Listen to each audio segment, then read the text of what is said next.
সম্মানিত দর্শক, আসসালামু আলাইকুম। এই যে এই যে দেখেন আমার এই যে কাটিমন আম গাছে এই যে নতুন কুশি আসা শুরু হয়েছে দেখেন আপনারা। তো এখন এই সময় নভেম্বর ডিসেম্বর মাস আমরা কাটিমন আম গাছের কি ধরনের সেবা করব আপনারা একটু দেখেন। জৈব পদ্ধতিতে আমরা যে সেবাগুলো করি ধৈর্য সহকারে আমার ভিডিওটা আপনারা একটু দেখেন। যদিও আপনাদের কষ্ট হয়, কিন্তু ভাই আমি আপনাদেরকে যেসব ভিডিও দেই সবগুলা ভাই যাচাই জাস্টিফাই কইরা তারপর আপনাদেরকে ভিডিও দেই। আমার উদ্দেশ্য থাকে যে একটাই, যে আমি ছাদ বাগান করি, আমার অনেক শখ। তো আপনারা যারা আমার মতো ছাদ বাগান করেন আপনাদেরও অনেক শখ। এখানে যদি আমার পরামর্শ অনুযায়ী যদি আপনাদের একটা গাছ নষ্ট হয়, তাহলে আমার যেরকম লাগে ঠিক আপনারও এরকম লাগবে, আপনাদেরকেও এরকম লাগবে। সেই জন্য ভাই আমি অনেক যাচাই জাস্টিফাই করে অনেক বুঝা শুইনা তারপরে আমি ভিডিও দেই। আপনারা যারা কন্টিনিউ আমার ভিডিও দেখেন আশা করি আপনারা জানেন। তো আমি যে পথ অবলম্বন করি, যদি আপনারাও ঠিক এই পথ অবলম্বন করেন তাহলে আপনাদের উপকারে হবে। তো দর্শক, যেহেতু আমার এটা গভীরতা কম, সেই জন্য আমরা এখানে রাসায়নিক সারটা ব্যবহার না করে ভালো। তো এখন নতুন নতুন কুশি ছাড়া শুরু হয়ে গেছে কাটিমন আম গাছেতে। আমরা খুব সাবধানের সাথে এই জায়গাগুলো আমরা খুঁচিয়ে নিব, যাতে আমরা এই নতুন নতুন শিকড়গুলা ছড়াইয়ে ছিটিয়ে যাবে। সেই জন্য আমরা খুব সাবধানে করবো। এটা কিন্তু আমি আগে জাম্বুরার খোসা দিয়েছিলাম, এই জাম্বুরার খোসার থেকে বেশি হয়েছে। আপনারা একটু ধৈর্য সহকারে দেখেন। সেই সাথে আর একটা কথা বলে রাখি ভাই, আমরা ভাই ছাদের উপর ভিডিও করি ভাই। এখানে বিভিন্ন রকমের শব্দ, ফেরিওয়ালাদের নষ্ট টিভি, নষ্ট ফ্রিজ, তারপরে এই আইসক্রিম, বিভিন্ন রকমের শব্দ আসে। সেই জন্য ভাই আপনারা কিছু মনে করবেন না, আমি সেই জন্য দুঃখিত এবং ক্ষমা প্রার্থী। আপনারা আমার ভিডিও দেখেন, হয়তো আপনারা অনেক আউট শব্দ পান, মনে অনেক কিছু হতে পারে ভাই, কিছু মনে করবেন না। দয়া করে ক্ষমার দৃষ্টিতে দেখবেন। তো আমি ভিডিও বড় হয়ে যায় বিধে আমি টেনে টেনে দেখাই থাকি। দর্শক, আপনারা এইভাবে খুঁচিয়ে নেবেন। এই যে দেখেন শিকড়গুলো, আপনারা দেখেন এই যে শিকড় বের হয়ে গেছে, এই যে দেখেন এই শিকড়গুলা। তো আমরা এই সারগুলা যদি গাছে দেই, আমরা এখন যে সারগুলা দেবো এগুলি যদি আমরা গাছে দেই, তাহলে আমাদের আর রাসায়নিক সারের প্রয়োজন পড়বে না। আপনারা একটু ধৈর্য সহকারে কষ্ট হইলেও ভাই আমার ভিডিওগুলো দেখেন আপনারা। আর আপনারা যারা এখন যদি আমার ভিডিও দেখছেন, আমাকে বিভিন্ন কমেন্ট করে সহযোগিতা করছেন, সবাইকে ধন্যবাদ এবং ধন্যবাদ জানাইতেছি। এবং সবাইকে আবার আমি বলতেছি ভাই, আপনারা কষ্ট হইলে আমার ভিডিওগুলো দেখবেন। আমি যাচাই জাস্টিফাই করা ছাড়া আপনাদেরকে কোনো ভিডিও দেই না, কোনো ফেক ভিডিও দেই না, কারো ভিডিও কোনো নকল করি না। ইনশাল্লাহ আমারটাই আমি আমার বুঝ মতন আমি করি।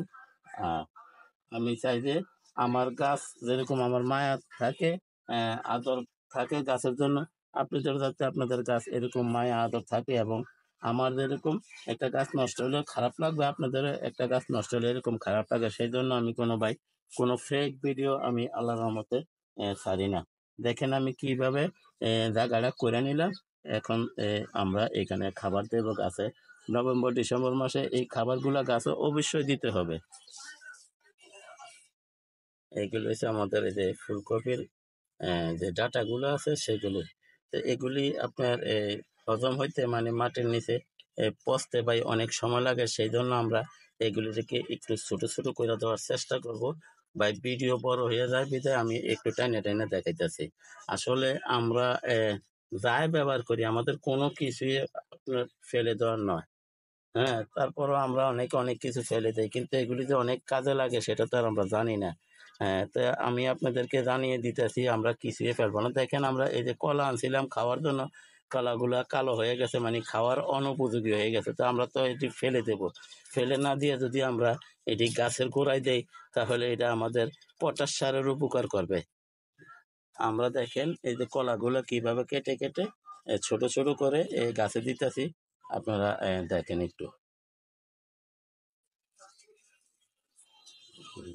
দর্শক দেখেন, আমরা এই যে কলাগুলা খাওয়ার অনুপযোগী হয়ে গেছে, সেই কলাগুলো আমরা কেটে কেটে এইভাবে গাছের গোড়ায় দিয়ে দেই। দেখেন আপনারা ধৈর্য সহকারে একটু দেখেন আমার ভিডিওটা, ইনশাল্লাহ উপকার হবে। দেখেন এই যে কলা ফালাই দেবো, না ফালাই আমরা গাছের গোড়ায় দিয়ে দিই। এগুলি তো আমরা অনেক উপকার হবে গাছের। যেহেতু গাছে যাদের এই কমলা গাছ দুঃখিত ভাই, আমাদের যাদের এই কাটিমন আম গাছ আছে, 12 মাসে আম গাছ, এই সামনের মাস থেকে হয়তো নতুন করে ফুল মুকুল আসা শুরু হবে। সেই জন্য আমরা গাছে কিন্তু এই পরিচর্যা এখন ভালোভাবে করতে হবে। তো সেই জন্য আমরা ঠিক এইভাবে দেখেন আমরা কিভাবে করতেছি, আপনারা ঠিক এইভাবে করবেন। আর ফেলে দেওয়ার কিছুই নাই, কোনো কিছুই আমরা ফালাবো না, আমরা সবই গাছের গোড়ায় দেবো ইনশাল্লাহ। দেখেন আপনারা একটু ভিডিও বড় হয়ে যায়, সেই জন্য ভাই আমি টাইনে টেনে দেখাইতেছি, আপনারা আর কিছু মনে করবেন না ভাই। এই যে দেখেন এই কবির খোসা, আহ, একটু দাগি বেগুন, যেটা আমাদের মানে অবশিষ্ট তরকারি অংশগুলা যেগুলি আছে সবগুলো আমরা এভাবে গাছের গোড়ায় এখন এভাবে দিব।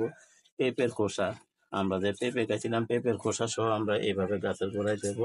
আর এই বড় অংশগুলা কাটটা ছোট ছোট করে এরকম ফালতা করে দেওয়ার চেষ্টা করব। আপনারা আমার পাশে থাকুন।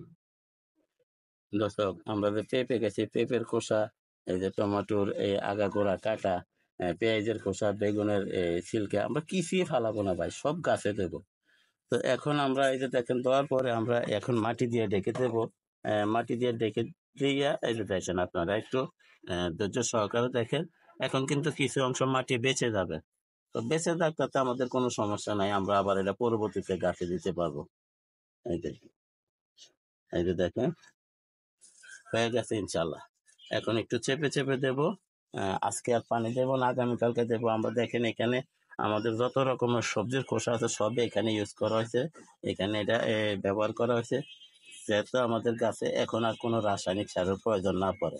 তো এই খাবারগুলি দিলে ইনশাল্লাহ আমাদের গাছে আর কোনো রাসায়নিক সারের প্রয়োজন পড়বে না। কারণ পটাশ সারের পরিবর্তে কি কি দেওয়া লাগছে দিছি, কলার খোসা মোসা যা ধরনের দিছি আপনারা দেখেন। তার এই মুহূর্তে গাছে কিন্তু খাবার চাইতেছে, যেহেতু গাছে এই যে নতুন কুশি ছাড়া শুরু হয়ে গেছে, এখন কিন্তু গাছে কিন্তু খাবার চাইতেছে। তো আমরা এই খাবারগুলা কিভাবে দেবো, সেই জন্য আমরা এই খাবারগুলো এখানে দিলাম। সামনে যদি ফুল আসে এবং মুকুল ছাড়ে, তখন আমরা রাসায়নিক সারের দিকে যাব। তো দয়া করে আমার চ্যানেলটা সাবস্ক্রাইব করেন এবং বেল আইকনটা বাজায় দেন, আমি যাতে এই ধরনের ভিডিওগুলো ছাড়ার সাথে সাথে আপনাদের হাতে পৌঁছে যায়, আপনারাও দেখতে পারেন, শিখতে পারেন, জানতে পারেন। এই যে দেখেন নতুন নতুন কুশিগুলো বের হওয়া শুরু হয়ে গেছে আলহামদুলিল্লাহ। এই যে এইটাও বের হওয়া শুরু হয়ে গেছে। তো সবাইকে ধন্যবাদ জানিয়ে আজকের মতো এখানে রাখি। আসসালামু আলাইকুম ওয়া রাহমাতুল্লাহি ওয়া বারাকাতুহু।